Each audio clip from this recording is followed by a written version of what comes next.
Deja ponerlo en dos líneas de pensamiento. La primera es, yo creo que esta incertidumbre nos va a durar bastantes meses todavía. Lo de ayer fue una pequeña probada de lo que está haciendo el presidente Trump, pero yo creo que todavía tenemos enfrente la revisión o renegociación del TEMEC y luego no perdamos de vista, faltan las reacciones de todos los bloques económicos y países en lo individual. Y en México sí estamos viendo ya una desaceleración económica real, una caída en la inversión, y esto no solamente viene por el tema arancelario, usaron algunas reformas que han generado también incertidumbre, especialmente la reforma al Poder Judicial.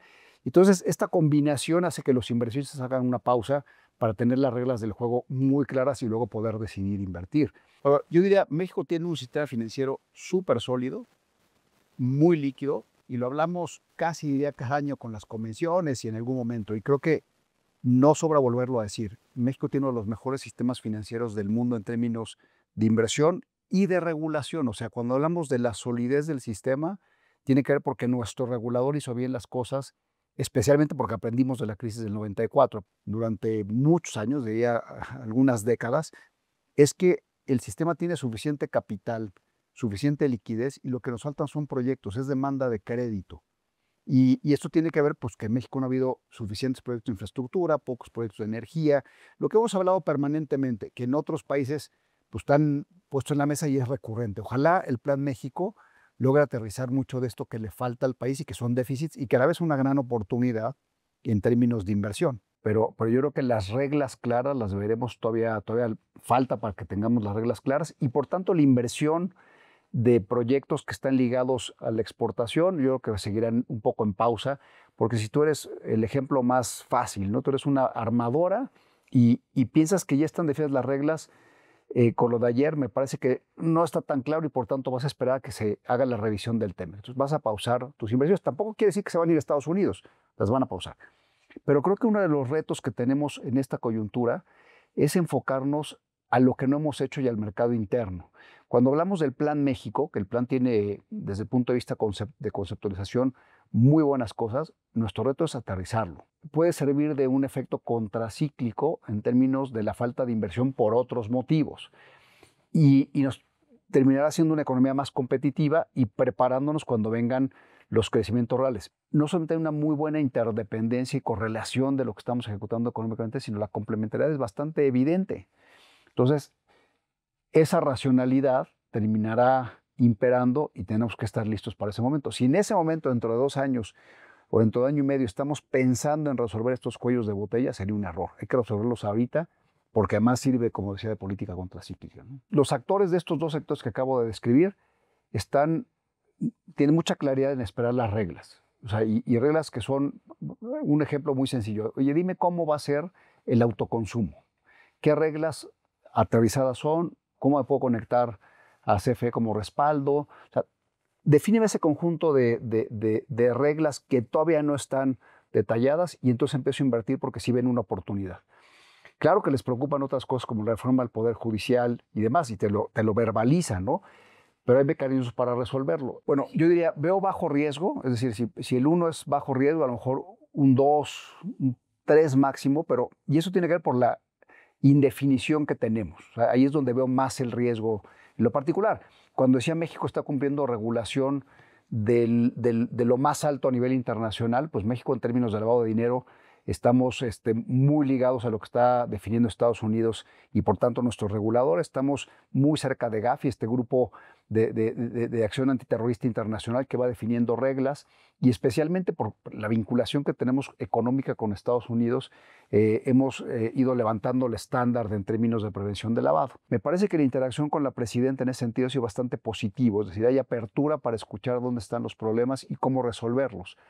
Nuestro reto siempre es que esto se aterriza pues, en varios niveles abajo de la presidencia de la República y además hay que seguir muchas leyes y reglas pues, que tienen que ver con temas medioambientales, concesiones, licencias. O sea, hay una complejidad real más allá de una voluntad política. O sea, si hoy arrancamos muchos proyectos o sea, y tuviéramos las reglas perfectamente claras, pues no los vamos a ver probablemente este año empezar a prestar.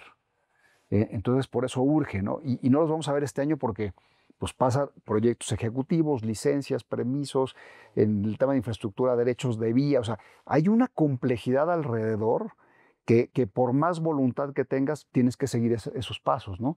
Ojalá los podamos acortar con esta misma coyuntura que estamos viendo en términos del cambio de ciclo, ¿no?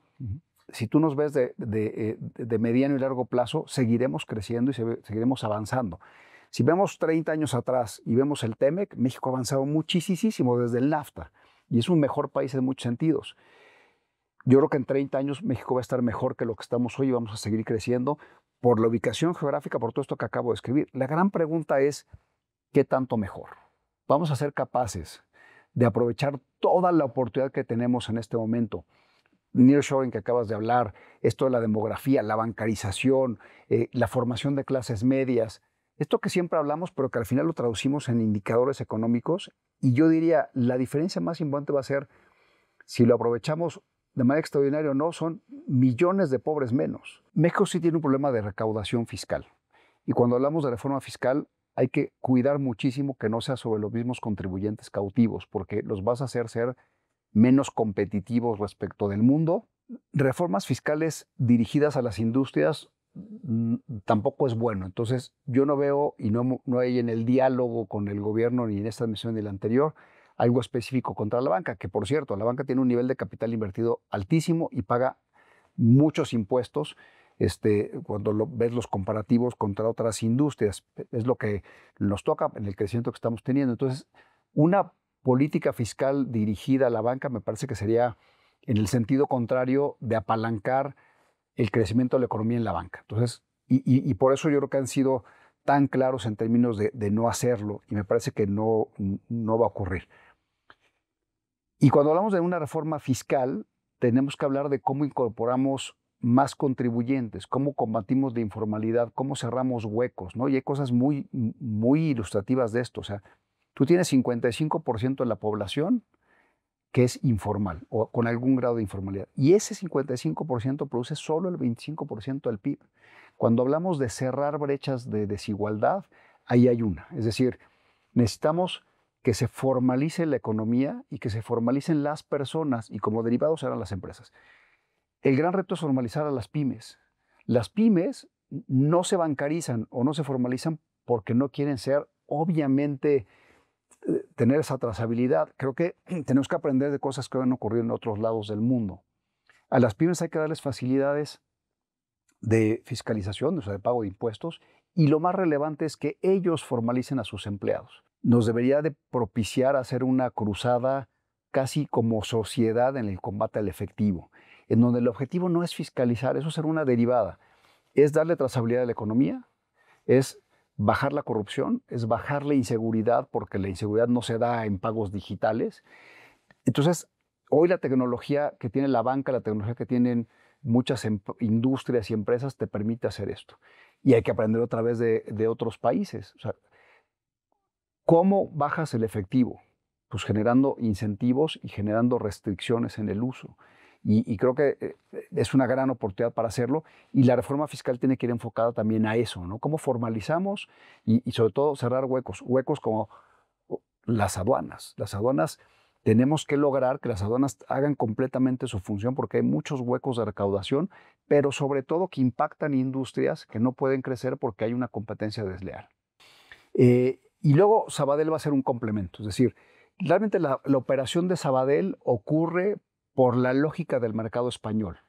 El mercado español se ha ido consolidando, que es una tendencia global de consolidación, y ha habido varios intentos de fusiones entre instituciones, y yo creo que lo del Sabadell pues lo estaremos viendo probablemente ocurrir en el siguiente trimestre o en este mismo trimestre hacia el final del trimestre. Es, insisto, muy local. México ya se aprobó la transacción desde los reguladores y luego decidiremos la forma de integrar una vez que entremos a profundidad en Sabadell, México, ¿no?